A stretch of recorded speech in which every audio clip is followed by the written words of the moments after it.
Good morning, dear students. Here I am, Ranu Pawar from Rainbow Children's Academy, and I am here to teach you polynomials, which is the second chapter of class 9. So here we start. हमारा जो chapter है, that is polynomial. देखिए polynomial क्या होते हैं? Polynomial जो होते हैं वो numbers और variables के combination से बनने वाले expressions का expression होता है, ठीक है? Numbers मतलब कोई भी number हो सकता है, ठीक है? और variables का मतलब क्या होता है? Variable आपको पता होगा, variable किसको बुलाते हैं? Variable होते हैं A, B, C, D जो इस तरह के alphabet Z तक पाए जाते हैं, सभी को हम क्या बुलाते हैं? Variables बुलाते हैं, ठीक है? तो numbers और variables के combination से जो expression बनता है, उसको क्या बुलाते हैं? Polynomial बुलाते हैं, ठीक है? जैसे कि 2x plus 3y minus 4y square. अब देखिए पॉलिनोमियल होने के लिए we must have two or more than two terms. Terms का मतलब क्या होता है? ये देखिए, ये पहला एक्सप्रेशन था, ये दूसरा एक्सप्रेशन था और ये तीसरा एक्सप्रेशन था, ठीक है? तो तीन एक्सप्रेशन आपस में लिखे गए, तब आप इसको क्या बुला सकते हो? पॉलिनोमियल बुला सकते हो, ठीक है? पॉलिनोमियल होने के लिए क्या होना चाहिए? More than two algebraic terms आप क्या करेंगे? इसमें ऐड करेंगे, ठीक है? इसके बाद specially the sum of several terms that contain different powers, ठीक है? ज्यादातर क्या होता है, अलग अलग पावर्स के एक्सप्रेशन को क्या किया जाता है? ऐड किया जाता है और साथ में क्या किया जाता है? लिखा जाता है, ठीक है? आप देखिए, ये जो मैंने आपका एग्जाम्पल लिखा है, इसमें दो वेरिएबल्स का इस्तेमाल किया गया है, x का और y का, ठीक है? तो जो ये पॉलिनोमियल है, this is more than one variable polynomial. ये पॉलिनोमियल एक से ज्यादा वेरिएबल वाला पॉलिनोमियल है. अगर मैं इस एक्सप्रेशन को हटा दूं या फिर यहाँ पर मैं y का ही कोई पावर लिख दूं, ठीक है? तो इसमें ये क्या बन जाएगा? It is now more than, इसमें कितने टर्म्स आ गए? 1 2 3 टर्म्स आ गए हैं और ये नाउ क्या बन गया है? Polynomial with one variable. एक वेरिएबल का से बनने वाला पॉलिनोमियल ये बन गया है, ठीक है? अब इसके बाद देखेंगे आगे हम, और एक और इम्पोर्टेंट पॉइंट है आपका कि जो पावर होती है पॉलिनोमियल की, that only can be whole numbers. ये केवल क्या हो सकती है? होल नंबर्स हो सकती है, ठीक है? It can not be negative. Whole number आपको पता है नेगेटिव नहीं होते, ठीक है? तो अगर आपको कहीं पर किसी भी वेरिएबल की पावर नेगेटिव दी हुई है तो वो एग्जाम्पल नहीं बनाएगा, किसका? पॉलिनोमियल का एग्जाम्पल नहीं बनाएगा. जैसे कि अगर आप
जहां पर कोई भी पावर नहीं होती वहां पर x की पावर क्या होती है, 0 होती है। आपको पता है किसी भी वेरिएबल की पावर 0 मतलब उसकी वैल्यू क्या हो जाती है, 1 होती है। और वो क्या हो सकता है, 1 क्या होता है, विजिबल होना ना होना मल्टीप्लाई में इंपॉर्टेंट नहीं होता। इसलिए आप यहाँ पे क्या लिख सकते हैं, x पावर 0 लिख सकते हैं। ठीक है, तो अब इसमें जो ये क्वेश्चन है ये पॉलिनोमियल की सारी कंडीशंस को क्या करता है, अप्रूव कर रहा है। इसमें 3 टर्म्स हैं, ठीक है। इसमें जो डिग्री है, जो पावर है, सॉरी, वो क्या है, होल नंबर्स में है, ठीक है। इसकी पावर 2 है, इसका पावर 1 है और इसका पावर क्या है, 0 है। तीनों ही होल नंबर्स हैं। इसका मतलब और ये इसमें एक ही वेरिएबल का इस्तेमाल हो रहा है, ठीक है। देखिए यहाँ पे मैंने x ही क्यों लिखा, क्योंकि यहाँ पे ऑप्शन है कोई भी वेरिएबल यूज कर सकते हैं, तो मैं x को ही लिखूंगी, ठीक है। तो आप यहाँ देख सकते हैं तीनों कंडीशन अप्रूव हो रही है। इसका मतलब ये क्या है, पॉलिनोमियल है। तो स्टेटमेंट आप क्या लिखेंगे, since x is only one variable, ठीक है। इसमें आप लिख देंगे since x is only one variable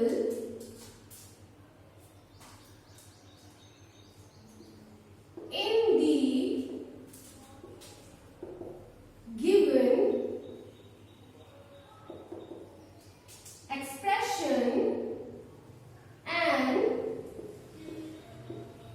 powers क्या है इसकी, 2, 1 and 0, ठीक है। क्योंकि एक ही वेरिएबल का इस्तेमाल हो रहा है और पावर जो है वो 2, 1 और 0 है, which means this is the polynomial in one variable। यहाँ पे स्टेटमेंट लिख देंगे this is the polynomial in one variable, ठीक है। इसके बाद आपको क्या करना है, इसके बाद आपका जो सेकंड पार्ट है, सेकंड को आप खुद से ट्राई करेंगे, ठीक है। थर्ड भी आप कर सकते हैं, ठीक। थर्ड वाला पार्ट देखते हैं, ठीक है। थर्ड पार्ट हम देख रहे हैं।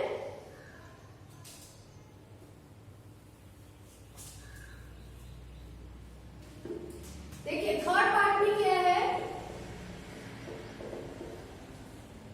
थर्ड पार्ट में आपको बोला गया है 3√t, ठीक है, प्लस t√2, ठीक है।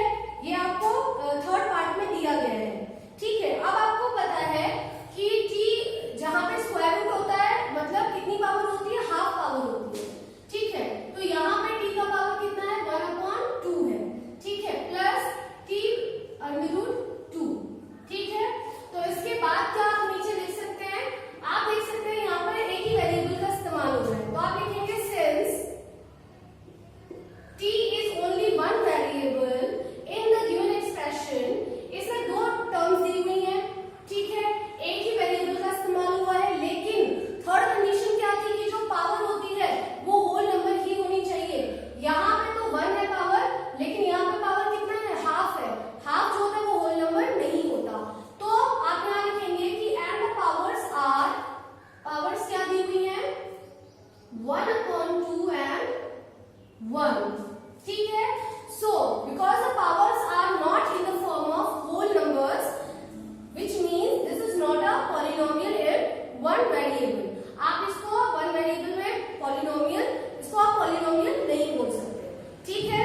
तो जिसमें इस तरीके से आएगा, अगर ये नेगेटिव आ गया, ठीक है, तो भी आप क्या करेंगे इसको।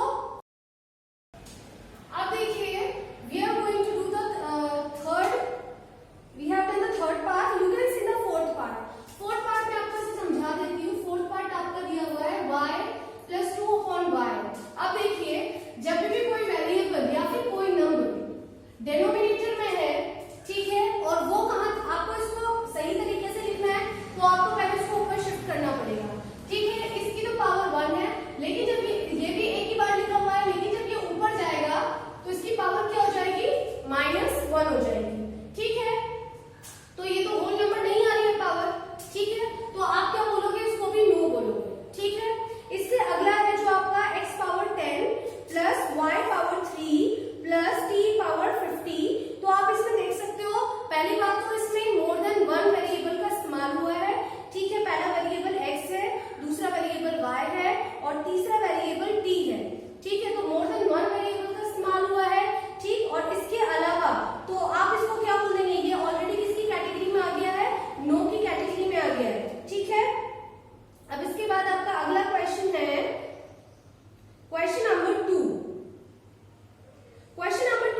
multiplies the variable. कोएफिशिएंट वो नंबर होता है जो किसी वेरिएबल को क्या करता है, मल्टीप्लाई करता है. ठीक है, अब देखिए आपके पास एक एक्सप्रेशन है. क्वेश्चन नंबर 1 है, क्वेश्चन नंबर 2 का पार्ट 1 है. 2 plus x square plus x. ठीक है, तो आपको क्वेश्चन ये बोला गया है कि आपको केवल एक्स स्क्वायर का कोएफिशिएंट निकालना है. ठीक है, तो इस क्वेश्चन में कितने टर्म्स हैं? इस क्वेश्चन में 3 टर्म्स हैं. पहला टर्म है 2, दूसरा टर्म है प्लस एक्स स्क्वायर, तीसरा टर्म है प्लस एक्स. ठीक है, तो आप क्या करेंगे, आप एक्स स्क्वायर को एनालाइज करेंगे. एक्स स्क्वायर के सामने आपको पता है कि हर नंबर के सामने उसका क्या होता है, साइन होता है. तो आप इस पूरे सेक्शन को एनालाइज करेंगे साइन के साथ. ठीक है, तो अब देखिए जो एक्स स्क्वायर है वो कितनी बार विजिबल है, 1 टाइम विजिबल है, प्लस 1 टाइम. ठीक है, अगर वो मोर देन 1 टाइम लिखा होता तो यहाँ पर 2 होता या 3 होता, या जितने बार वो लिखा होता उतना टर्म यहाँ पे उतने की मल्टीप्लाई हो जाती. ठीक है, क्योंकि एक्स स्क्वायर एक बार है तो यहाँ पे क्या है, कुछ भी नंबर आपको दिखाई नहीं दे रहा, ये एक बार दिखाई दे रहा, which means एक बार तो ये प्रेजेंट है ही. ठीक है, तो आप यहाँ पे स्टेटमेंट लिखेंगे coefficient of x square in the expression is equal to x square का कोएफिशिएंट क्या है, कौन सा नंबर है जो उससे मल्टीप्लाई कर रहा है. ठीक है, और जब भी कोई नंबर किसी वेरिएबल से मल्टीप्लाई करता है तो वो उसके साथ लिखा जाता है बिल्कुल. ठीक है, तो आपको साइन को भी इन्वॉल्व करना है. ठीक है, जैसे ये +1 है तो आप यहाँ पे लिख देंगे +1. ठीक है, इसी तरीके से बाकी क्वेश्चंस को भी आप क्या करेंगे, ट्राई करेंगे इसके. ठीक, इसका नेक्स्ट क्वेश्चन है क्वेश्चन नंबर 2. क्वेश्चन नंबर 2 में देखिए 2 minus x square plus x cube है. तो x square 2 minus x square plus x cube है. ठीक है, तो ये वाला सेक्शन आपको देखना है. एक्स स्क्वायर की बात हो रही है तो एक्स स्क्वायर का कोएफिशिएंट इस बार क्या होगा, -1 होगा. ठीक है, इससे नेक्स्ट वाले क्वेश्चन में एक्स स्क्वायर के साथ π/2 लिखा हुआ है तो π/2 क्या हो गया, उसका कोएफिशिएंट हो गया. ठीक है, इसके बाद नेक्स्ट वाले में आप फोर्थ पार्ट देखिए. फोर्थ पार्ट में आपको बोला गया है √2x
the degree is 1, then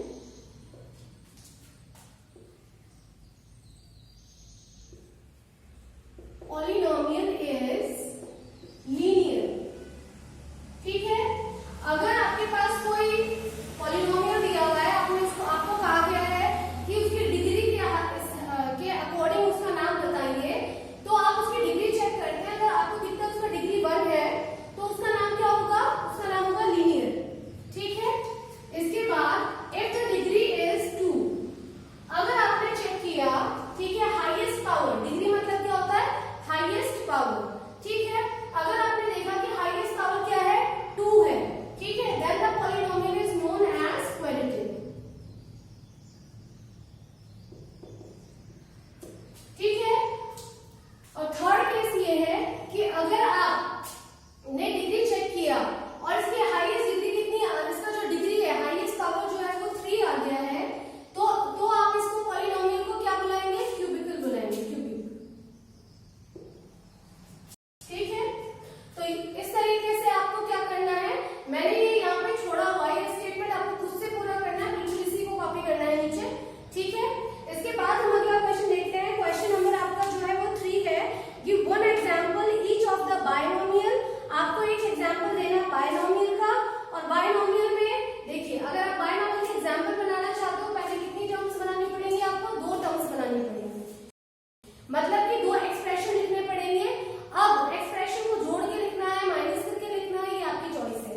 तो मैंने इनको जोड़ दिया। ठीक है, अब उन्होंने कहा है कि ये बायनोमियल हो गया क्योंकि यहाँ पे एक टर्म आएगी और यहाँ पे एक टर्म आएगी। ठीक है, अब उन्होंने कहा है कि इसकी डिग्री कितनी होनी चाहिए? 35 होनी चाहिए। तो मैंने कोई वेरिएबल लिया और उसकी पावर क्या लगा दिया? 35 लगा दिया।